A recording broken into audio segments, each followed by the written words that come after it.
Field for tonight's 35-lap SK Modified feature. Starting on the pole in car number 08, a driver who comes from Roxbury, Connecticut, Kurt Lenihan. To the outside of the front row, car number 81 from Quaker Hill, Connecticut, it is Diego Monahan. Starting third in our field will be car number 09 from East Granby, Connecticut, Jay Miller. To the outside of row number 2, we find car number 17 from North Branford, Connecticut, it's Ernie Bertrand. The fifth position will belong to car number 55 from Clinton, Connecticut. Here is Mike Finkelday. We just heard from our 6th place starter, the driver of the 71 from Salem, Connecticut, Carnes Automotive, Darwin Auto Parts, the entry for Jeff Pearl. A driver doing double duty tonight in car number 5 from Lisbon, Connecticut, Chris Astriak. Another one of those double-duty drivers this evening, 5-time champion, the driver of car number 3 from Salem, Connecticut, it's Dennis Gaeta. This driver won the extra distance race of the year, the 150-lap Budweiser Modified Nationals. Tonight he's in car number 47 from Plainfield, Connecticut, Tommy Fox. To round out the top 10 starters to the outside of the 5th row, car number 1 from Norwalk, Connecticut, it's Ronnie Silk. Starting 11th in the field is car number 11, a feature event winner this year in the Sunoco Race Fuels Hoosier Race Tires East car. Let's meet Robbie Summers. Feature event winner just a couple of weeks ago, starting 12th, car number 98 from Milford, Connecticut, it is Frank Bucciacharo Jr. Our point leader will be occupying the lucky 13th starting position in car number 6. AP Marquardt, SAB tire expert, and Pat's Auto brings us Ron Newhouse Jr. 14th starter, car number 35 from Southington, Connecticut. The driver of the 35 is Dennis Charette. Last week's feature event winner sits in the 15th position in car number 51. Big A Auto Parts of North Branford and Flanders Donut and Bake Shop bring us Rob Janovic Jr. 16th starter, car number 31 from Waterford, Connecticut, it's Sean Monahan. Starting 17th in the field in car number 26 from Clinton, Connecticut, it's Don Fowler. 18th starter, car number 66 from Gales Ferry, Connecticut, it's Wendell Daly. A 17-year-old driver will start in the 19th position in car number 27. From Ledyard, Connecticut, here comes Tyler Chadwick. 20th starter, car number 82 from Bridgeport, Connecticut, it's Pete Pavone. And it will be the 8th car starting in the 21st starting position from Brock, Connecticut. Allied Snow Removal and Nowak Shipyard bring us John Brower Jr. And at his outside, 22nd starter, car number 21 from Meriden, Connecticut, it's Kevin Kanapka. And rounding out our field in car number 83, the driver from Quaker Hill, Connecticut, Richard Durante. Billy Dunn, joined by Chad Williams, are on the starting stand. They eyeball the field. Let's get the festivities started, and nobody's getting it started quicker than Diego Monahan. He'll get the early race lead to the back straightaway. Here comes Kurt Lenihan back down to the inside. The door will shut before he can get there. He'll fall in the line in second. Miller slides up the speedway. Here's Finkelday to the inside for third. Finkelday trying to tunnel his way underneath the Lenihan car as here comes Finkelday as Jay Miller is hung out to dry on the outside. And the new leader is Kurt Lenihan gets a little bump from Diego Monahan, but that does not rattle the cage of Lenihan. 2 laps, 2 different leaders. Lenihan will lead lap number 2. Monahan to fall in the line in second. Finkelday third. Pastriak beginning to come to life further back. He's to the inside of Jay Miller. They are side by side for the 4th spot. Chris Pastriak, when earlier in the season he thought he would never be able to get a victory again. Right now he has scooted his way into 4th place, and he is being followed up through the ranks by the 47 car of Tommy Fox. And right now, Miller stuck in that outside lane and fading that outside the top 5. 5 and 6 as they go to turn 1 with Robbie Summers to his inside. They are just lined up on the bottom. Miller right now with nowhere to go in the 09 car.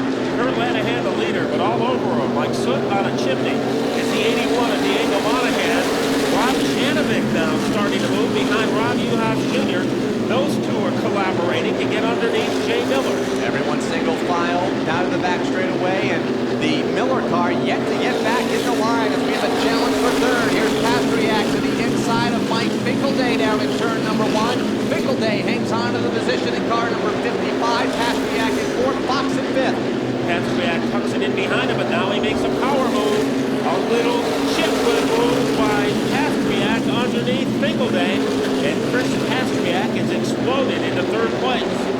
laps in, the lead duo have pretty much checked out from the rest of the field, led by Kurt Lenahan. Diego Monahan in second. The race is from third on back. That's where we find Chris Pastriak, Tommy Fox, Bobby Summers, and Ron Uhas, the current point leader, down just outside of the top five. A couple of big dogs trying to get up through the pound of the 35 of Dennis Charette. Right behind him is the one of Ronnie Silk. Meanwhile, the top two have separated themselves from their companions. Kurt Lenahan, probably the best 9 laps of his career this season, but he can't escape the clutches of Diego Monahan in car number 81. Richard Durante to go a lap down in car number 83. Further back, Dennis Gata in car number 3 having a tough time working his way up through the field. He and Jeff Pearl are side by side, well outside the top 15. The 3 to the bottom, the 71 up high, breaking to Charles in that pack as well, just behind Jay Miller, who finally got back in the line. Robbie Summers starting to narrow the gap between himself and the 4th place car of Tommy Fox. The gap between Summers and Ron Uhas.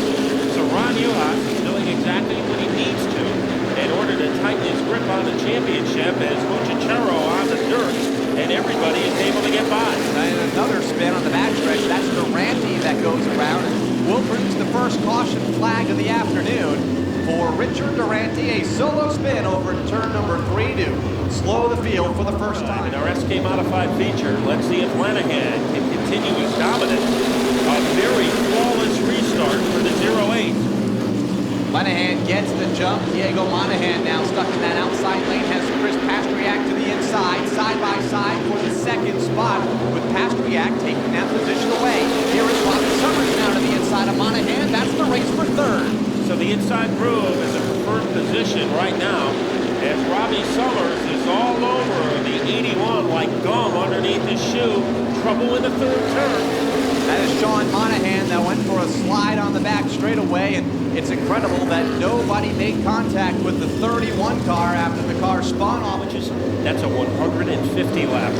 Right now, as we go back to work, Lenahan goes back in front. And he gets the jump on the inside lane, and a couple of cars hooked together toward the back. That's Bertrand and Chadwick as the leaders are onto the back straightaway. Diego Monahan wants to retake that second spot from Pastriak and does just that in turn 4 with Jeff Pearl way out of shape further back. Picks up a bunch of dust in turn 3, but everybody's okay. We'll stay under the green flag. So Conestoga wagon conditions in turn number 4, but everybody's going to make it through, led by Lenahan. Monahan drifts high up the racetrack. They shuffle, and Tommy Fox has come out of nowhere to take the lead. Yeah, they had to really tiptoe through turn number 3, and Tom Fox to take the top spot. Summers in second. Lenahan kicked all the way back to 3rd. Ronnie Silk right there in 4th. And look at Dennis Gata. He's up into the top 5 in car number 3. Dennis Charette right behind him in car number 35. So while the vision got bad, that's an advantage for Tommy Fox because he's been here so long. He could have his eyes closed and he'd know the fast way around the Speedbowl. And then there's the car down on power. Second, Robbie Summers, and both of those cars just simply pulling away from Lenahan in 3rd. Another spot for Gata, moved to 3 to 4th around Ronnie Silk, and here is Charette now to the inside. Put Charette up into the top 5. Tommy Fox is leading, but all over him like Grecian formula on a beard is the 11 of Summers. Then we have Lenahan, who had the lead only moments ago. Dennis Gata, perhaps the fastest bullet in the holster, is in 4th. And what a job by Dennis Gata as he's trying to catch Ron Uhas for another track championship. And Gata, not 10 laps ago, was running in the 14th position, but a couple of restarts on the bottom lane, and a couple of those holes that opened up off of that slip in turn number 4 a few laps ago have advanced Gata to 4th, challenging Lenahan for the 3rd spot as they go back to turn 2. Summers is on the back bumper of Fox like a barnacle as they head into turn 3. Let's see if Gata can make a move underneath Kurt Lenahan. He is getting closer, so Dennis Gata is almost in striking distance to move into 3rd. Robbie Summers in striking distance of taking the top spot away from Tom Fox. Those two cars have 5 car lengths over Lenahan in 3rd. Another 2 lengths back to Gata in 4th. Charette all over the back bumper of Gata for that spot. And when you think of all over the back bumper, check out Ronnie Silk, and now he goes underneath Diego Monahan, but does not have enough oomph to complete the move. Back down to the stripe. 11 laps to go, and the black flag being shown to one car toward the front of the field. It's the 35 of Jarrett. That car has shown smoke the last 5 or 6 laps. He'll pull it into the infield on the back straightaway. Another bad break. Here comes Gaeta moving into third. A little jitterbug action by Kurt Lanahan as he was steering his way all the way through turn number 4, and that enabled Gaeta to move up into third. Dennis would like a caution in order to eat away at that gap between himself and the 11 car of Rob Summers. Last week's winner, Rob Janovich, around Don Fowler a moment ago. That's for the 8th position. Ronnie still further up, way out of shape in turn number 2 as he tried to make a pass on Diego Monahan. That is for the 6th spot. Monahan hangs on to that position. The trailblazer continues to be Tommy Fox. Remember, Robbie Summers threw told Gary that that car is down on power. What is it, an optical illusion? Because Robbie Summers is in Fox's hip pocket as they head into turn 2. It appears as the 2 cars work around the speedway, Summers may just be a tad bit quicker than the race leader of Tom Fox. 7 laps, it'll be 6 at the line remaining in this feature event. The top 2 cars glued together with Gaeta all by himself in third. He's been able to pull away from Kurt Lanahan, who's under attack by Jay Miller. We have a spin in turn 4. And a car in that dust cloud belongs to Don Fowler in car number 26, bringing out the gold with 6 laps to go. And this should be quite a conclusion to our SK Modified feature. Tom Fox gets the jump. The cars come up through the gearbox down into turn number 1. The challenge already for second. Summers up high, Gaeta down low, side by side, and 1 car length behind race leader Tom Fox in turn 3. Gaeta has some bite on the bottom groove, a little wiggle by Gaeta, and that slows him down in his effort to catch Summers. Summers is able to tuck it back downstairs. Ronnie Silk dives into turn number 1, takes the 4th spot away from Jay Miller, and opens the door for Jeff Pearl to move up into the top 5 in car number 71 as Tom Fox continues to lead over Summers with a caution in the wind.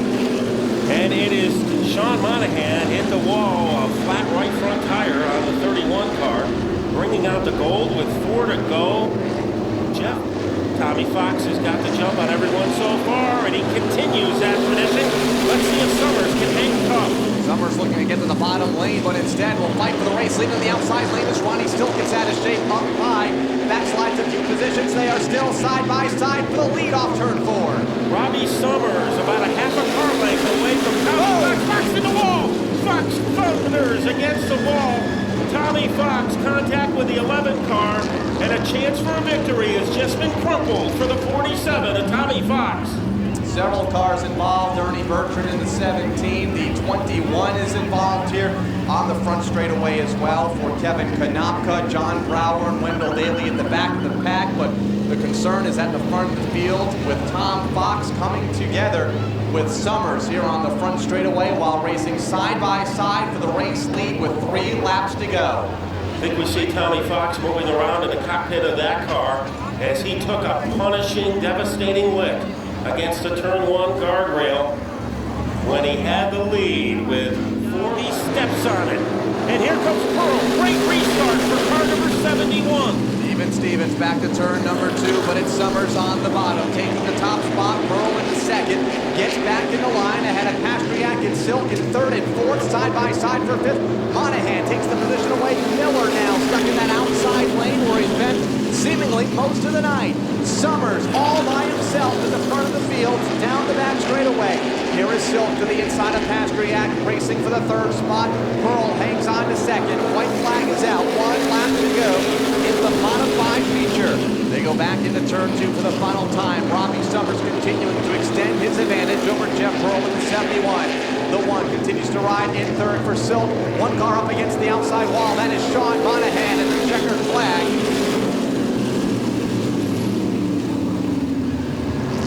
And a hard hit for Sean Monahan over in turn number 3 on the race's final lap, coming down for the checkered flag. The season in April, when this man was able to get a win, a very exciting win for car number 11, the man from Manchester, Connecticut. It is the Rocket Man, Rob Summers. Is Rob able to get the lead late in the race? And here he is, his 2nd win of the 2005 season. Of course, he'll be competing later on tonight in the Whelen Modified Worldwide Tour, Big Y World Class Market 150. Rob, an exciting win. What happened between you and Tommy Fox? Honestly, I really don't know. I was up as high as I could against the wall, no marks on the left side. I think he just tried to squeeze me, not together, and got a worse down. Now during the race, some of our pit reports said that your car was a little low on power. It sure didn't seem that way tonight. Yeah, the car felt a little low on power, but the car's getting through the middle really good. It's a good win, but it's a bad win because I feel really bad about Tommy Fox. I got a lot of respect for the guy and if that stuff happened. So Robbie, a pretty good warm-up because you'll be strapping into yourself in car number 16 in a few moments. How about a hand for our SK Modified winner, Robbie Summers? So Robbie Summers, Gary, for the second time in 2005, comes through with a win. And if his car was underpowered, it must have been an optical illusion.